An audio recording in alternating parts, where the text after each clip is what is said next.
ನಮಸ್ತೆ. ಇದೇನು ಜಾಗ ನೋಡ್ತಾ ಇದ್ದೀರಾ? ಈ ಜೋಳಕಡ್ಡಿ, ಈ ತೆಂಗಿನ ಮರ ಇರುವಂಥ ಜಾಗ, ಮಾರಾಟಕ್ಕಿರುವಂಥ ಜಾಗ ಇದು. ಈ ಜಾಗ ಬಂದು 10 ಕುಂಟೆ RTC ಇದು.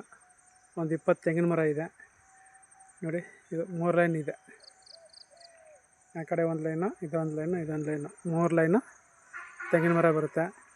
ಒಂದು 20 ತೆಂಗಿನ ಮರ ಇದೆ. ಜಾಗ ಬಂದು 10 ಕುಂಟೆ ಇದೆ. ಮದ್ದೂರಿಂದ ಒಂದು 10 ಕಿಲೋಮೀಟ್ರ್ ಆಗುತ್ತೆ. ಮದ್ದೂರಿಂದ 8-10 ಕಿಲೋಮೀಟ್ರ್ ಆಗುತ್ತೆ. ಈ ಕಡೆಗೆ ಇದೇ ಬದ.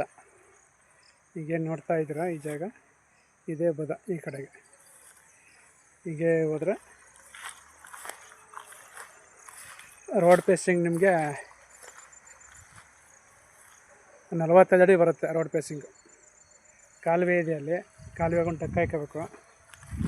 ಸುಮಾರಾಗಿ ಒಂದು ಡಕ್ಕ ಹಾಕೊಂಡ್ರೆ ಒಳಗಡೆ ಬರ್ಬೋದು ನೋಡಿ. ಇದೇ ಜಾಗದ ವಿಸ್ತೀರ್ಣ ಬಂದು 10 ಕುಂಟೆ. 10 ಕುಂಟೆ ಜಾಗದ ವಿಸ್ತೀರ್ಣ. ಕೊಪ್ಪ ಟು ಮದ್ದೂರು ಮೇನ್ ರೋಡಿಂದ ಒಂದು 400 metre. Koppa to Maddur main ರೋಡಿಂದ 400 ಮೀಟ್ರ್ ಈ ಜಾಗಕ್ಕೆ. ಇವೆಲ್ಲ ಫಲ ಕೊಡುವಂಥ ಮರಗಳು, ದೊಡ್ಡ ಮರಗಳು, ದೊಡ್ಡ ಮರ.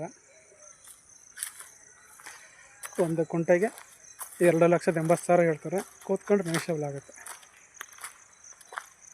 ಒಂದು ಕುಂಟೆಗೆ 2,80,000 ಹೇಳ್ತಾರೆ. ಕೂತ್ಕೊಂಡ್ರೆ ನೆಗೋಷಿಯಬಲ್ ಆಗುತ್ತೆ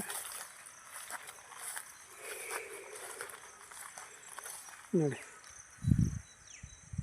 ಈ ಜಾಗ ಈಗೇನು ನೋಡ್ತಾ ಇದ್ದೀರಾ ಜೋಳಕಡ್ಡಿ, ಈ ಜಾಗ 3 ಲೈನ್ ತೆಂಗಿನ ಮರ. ಹೀಗೆ ಬಂದರೆ ಇದೇ ಕಾಲುವೆ, KRS ನೀರು ಬರುವಂಥ ಕಾಲುವೆ ಇದು. ಇದೇ ಕಾಲುವೆ. ಅಲ್ಲಿ ಕಾಣ್ತಾ ಇದ್ದಿಲ್ಲ ರೋಡು, ಅದೇ ರಸ್ತೆ.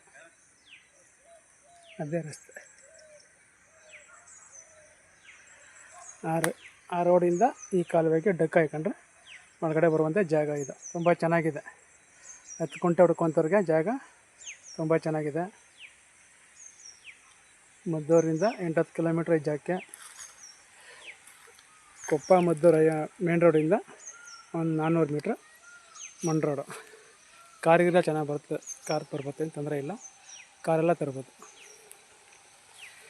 ಜಾಗ ಇಷ್ಟ ಆದರೆ ಓಕೆ ಆದರೆ ಫೋನ್ ಮಾಡಿ, ಶೇರ್ ಮಾಡಿ ಸರ್.